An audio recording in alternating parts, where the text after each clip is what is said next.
Cara paling aman untuk tidak terpengaruh adalah tidak membaca ataupun tidak mendengar omongan mereka in the first place kan gitu loh. Ya.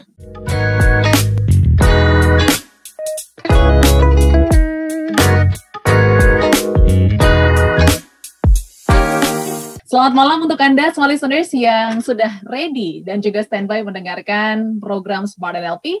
Seperti biasa dengan the one and only Pak Hing. Hai Pak Hing, selamat malam. Malam. Kabar gimana Pak Hing, sehat? Sehat, semoga kita semua sehat, semoga. Amin, amin, sehat-sehat. Yes, kita harapkan semuanya sehat ya, baik dari sisi mental, fisik, dan juga pastinya kehidupan bersosial kita nih. Nah, hari ini menarik nih Pak Hing, 4 tips tidak mudah terpengaruh omongan orang gitu ya. Ini terlebih di masa pandemi COVID-19, kita kan lebih banyak berinteraksi secara sosial, media sosial gitu ya, secara daring gitu.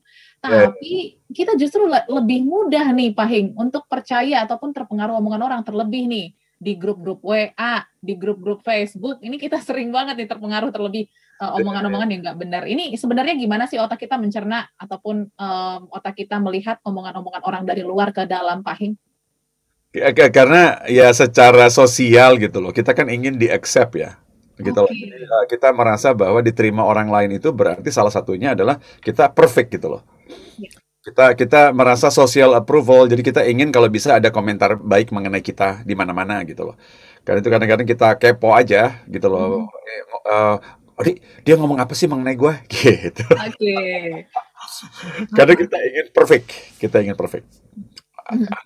Itu pun kalau diomongin loh ya.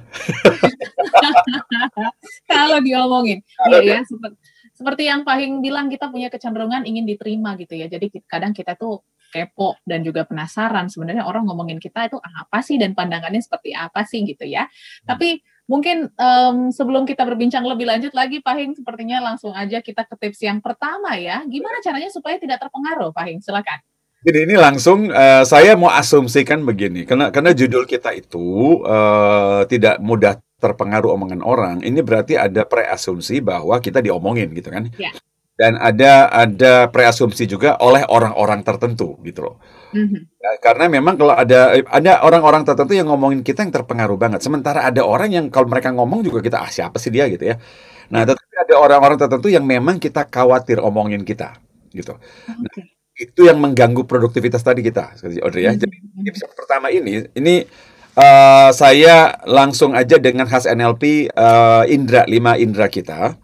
Khususnya karena ini menyangkut omongan, itu ada 2, itu visual dan auditory ini.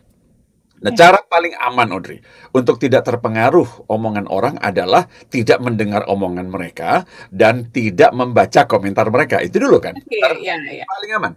Karena ada yang bilang begini, wah Pak, tapi saya orangnya kuat mental Pak, saya pengen tahu. Aduh, ngapain?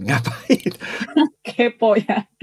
Jadi cara paling aman untuk tidak terpengaruh adalah tidak membaca ataupun tidak mendengar omongan mereka in the first place kan gitu loh. Nah, saya tahu ada yang ingin merasa bahwa dia mentalnya kuat, pengen tahu dan lain-lain. Tapi itu akhirnya justru setelah saya baca malah mengganggu saya kan. Nah, informasi yang masuk ke mata dan telinga itu tidak 100% mengganggu kita tuh nggak mungkin. Kalau misalnya kita tidak ingin terganggu, ya jangan mengganggu diri gitu loh. Jadi kalau ada orang yang kepo, soalnya aku pengen tahu hari ini di komentarnya apa sih mengenai gue, diliatin. Baca, terus juga didengerin. Untuk apa? Nah, ini tips 1 yang pertama. Makanya saya pernah sebut dulu, saya lupa di Smart NLP yang keberapa, kebijakan 3 monyet itu loh, Audrey. Tutup mana? Gampang ada itu aja udah. Jadi bagaimana caranya supaya saya tidak mudah terganggu? Ya udah, jangan didengerin, stop, udah. Kerjain yang lain. Dan kalau Anda bilang bahwa itu ada orang tertentu dengan nama tertentu di sosial media tertentu yang kita anggap mengintimidasi dengan omongannya, ya udah stop baca, stop dengerin. Itu aja. Gitu loh. Anehnya kita tidak ingin terganggu, tapi kita mengganggu diri kita dengan membaca dan dengerin terus. Ini yang aneh loh dari manusia nih. Ini aneh nih. Coba saya pakai contoh begini deh, Audrey. Lagi misalnya di mobil ya. Lagi di mobil nih, terus nyetel radio misalnya, terus ada seorang figur atau tokoh yang omongannya Audrey nggak seneng. Pokoknya orang ini pendapatnya Audrey nggak suka dah ya. Nah, lagi nyetir di radio, terus ada orang ini ngomong pidato ataupun dia wawancara gitu kan. Nah, ingat, saya kasih tahu nih, omongannya, pendapatnya Audrey tidak pernah setuju. Nah, sekarang, kalau Audrey lagi di mobil, lagi nyetir radio ini, Audrey ngapain kira-kira? Biasanya cari tahu nggak sih, Pak Heng? Itu kan. Natural gitu ya. Aturannya kan dimatiin. Ah, orang ini apa sih mengganggu aja dimatiin. Kita enggak. Ngomong-ngomong, dia ngomong apa sih? Digedein. Nah, setelah dia ngomong, wah, ini orang ngaco nih, nggak bisa, nggak bener nih. Terganggulah perjalanan kita. Ya. Sampai di kantor, lu nggak bakal percaya tadi gue denger di radio. Ya, siapa suruh denger? Inilah tips yang pertama yang paling simple, Audrey. Di muka.